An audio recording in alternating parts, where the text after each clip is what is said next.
Olá, tudo bem com você? Vamos à nossa última aula de gramática. Vamos continuar a estudar sintaxe. Veremos hoje a colocação dos pronomes oblíquos átonos. O que são esses pronomes oblíquos átonos? São pronomes que, por serem mais fracos na sua tonicidade, devem vir sempre próximos aos verbos. Lembre-se, me, te, se, nos, vos, o, a, os, as, lhe e lhes. São esses os pronomes átonos e eles deverão vir antes, no meio ou após o verbo dentro de uma oração. O que nós vamos estudar aqui são os principais casos. Na verdade, temos aí uma controvérsia, uma diferença entre a linguagem coloquial e a linguagem escrita. Mas você deve observar caso a caso. Vejamos primeiro quais são essas posições. Vamos lá. Próclise. O pronome é posto antes do verbo. Veja, eu quero que você me aqueça neste inverno. O pronome me foi colocado antes do verbo aqueça. Mesóclise. O pronome é posto no meio do verbo. Veja lá. Dar-te-ia tudo para que ficasses ao meu lado. Então é o verbo daria mais o te. O te foi colocado no meio do verbo, entre o radical e a desinência indicadora de futuro. Outra posição é a ênclise. O pronome está colocado após o verbo. Aqueça-me neste inverno. Percebeu? Então são três posições: a próclise, a mesóclise e a ênclise. Não é difícil para você guardar.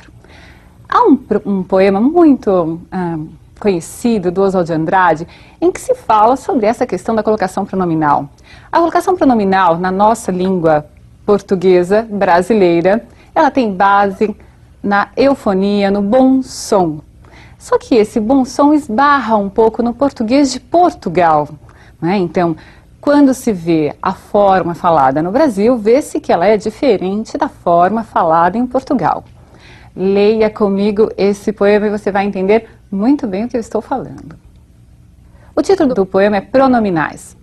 Dê-me um cigarro, diz a gramática do professor e do aluno, e do mulato sabido, mas o bom negro e o bom branco da nação brasileira dizem todos os dias: deixa disso, camarada, me dá um cigarro. Você observou o último verso, né? Deixa disso, me dá um cigarro. Começar uma estrutura na nossa língua portuguesa brasileira com um pronome oblíquo átono é muito comum na fala, mas na escrita é um grande erro. Então dizer me faça um favor pode ser comum coloquialmente, mas não deve ser usado na forma escrita, a não ser que se queira reproduzir essa construção coloquial, porque dentro de uma narrativa há uma personagem falando, por exemplo. Aí haverá um propósito, certo? Nós veremos então quais são os casos que a gramática indica para que ocorra próclise, mesóclise e ênclise. Veja os primeiros casos, que são os de próclise. A próclise ela é obrigatória quando houver palavra atrativa antes do verbo. Veja, então vai haver uma palavra atrativa, depois o pronome e depois o verbo, não é? E não pode haver entre a palavra atrativa e o verbo uma pausa, que na nossa língua é a presença da vírgula. A vírgula nós chamamos de pausa. Se houver uma vírgula, aquela palavra que antes era atrativa passa a deixar de ser. A vírgula repele o pronome para depois do verbo. Então, a palavra atrativa será atrativa se não houver vírgula após a presença dela. Se houver vírgula, a vírgula repele, ela empurra o pronome para depois do verbo. Tudo bem? Vamos aos casos. Primeiro caso, palavras de sentido negativo. Não, nunca, ninguém, nada, jamais. Veja que o pronome vai estar antes do verbo. Ninguém me chamou. Os advérbios, em geral, vão atrair o pronome para perto deles. Ontem a avisaram sobre o ocorrido. Veja, se houver pausa, o pronome irá para a posição de ênclise. Ele irá para depois do verbo. Ontem, vírgula, avisaram-na sobre o ocorrido. Terceiro caso, conjunções subordinativas e pronomes relativos.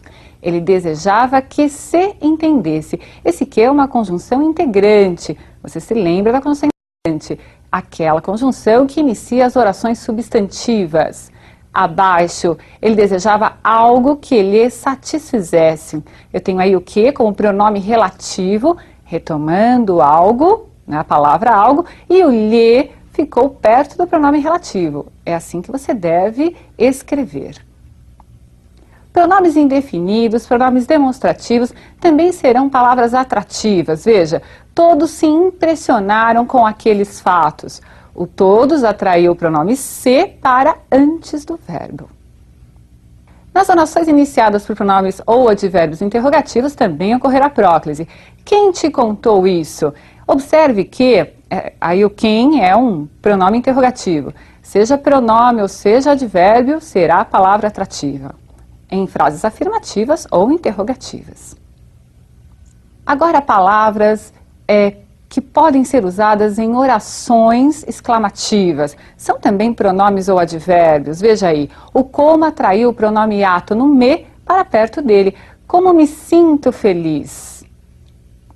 Há orações que são chamadas de optativas, que são aquelas que exprimem desejo. Veja, neste caso, não há uma palavra propriamente dita que atraia o pronome para perto dela, para antes do verbo, né? Nessa posição proclítica, mas é a frase inteira, que é uma frase optativa, que expressa desejo. Deus te ajude, não é a palavra Deus que atraiu o pronome te, mas é a construção que obriga a próclise. Outro caso de construção e não de palavra atrativa. Se houver um verbo no gerúndio precedido da preposição em, a construção será proclítica. Em se tratando de assuntos do coração, é melhor deixar de lado a razão. E o último caso de próclise que veremos. Nas orações sindéticas alternativas, apenas nas sindéticas alternativas, observe. Ou se decidia pela compra ou desistia de vez. Muito bem, você viu aí 9 casos de próclise. Nós vamos ver agora outra construção em que há a mesóclise. Então será o pronome no meio do verbo. A mesóclise só ocorrerá com verbos que estejam no futuro. Futuro do presente ou futuro do pretérito. Você irá precisar se recordar daquelas desinências dos verbos no futuro. Só vai ocorrer mesóclise se não houver uma palavra atrativa, se não houver fator de próclise. Tudo bem? Então, se não houver fator de próclise e o verbo estiver no futuro, aí sim ocorrerá a mesóclise. Observe. Para você guardar. Então, a mesóclise só ocorre se o verbo estiver no futuro do presente ou no futuro do pretérito, sem que haja fator de próclise. Os amigos encontrar-se-ão na festa. Veja lá, não há fator de próclise. Portanto, se o verbo está no futuro, eu posso colocar o pronome no meio do verbo. Separei o radical, encontrar, separei a desinência de futuro, que é o ão, e o pronome foi colocado no meio do verbo. Né? Então, essa é a posição mesoclítica. Abaixo, há uma palavra atrativa, que é o não, é um advérbio. Veja, os amigos não se encontrarão na festa. Nesse caso, ocorreu próclise, mesmo estando o verbo no futuro, porque a palavra atrativa que vai ocasionar a próclise é mais importante nessa construção. Muito bem. Você entendeu então que a mesóclise é a colocação do pronome no meio do verbo e que este verbo deve estar no futuro, não havendo lá um fator de próclise. Tudo bem? A mesóclise está, assim, sendo cada vez menos usada, mas você pode fazer uso num texto seu, você pode fazer uso na fala se o quiser. Ela existe, pode ser pouco usada, mas está lá. Vamos agora continuar o nosso estudo de colocação pronominal, vendo os casos de ênclise. Observe comigo. A ênclise vai ocorrer se você não tiver, obviamente, um fator de próclise. Então, veja, e se você não tiver também verbos no futuro, né, que já vimos que ocasiona, propicia a mesóclise. Então, está lá. Não se inicia a frase com o pronome oblíquo átono. Quando nós lemos o poema, eu disse...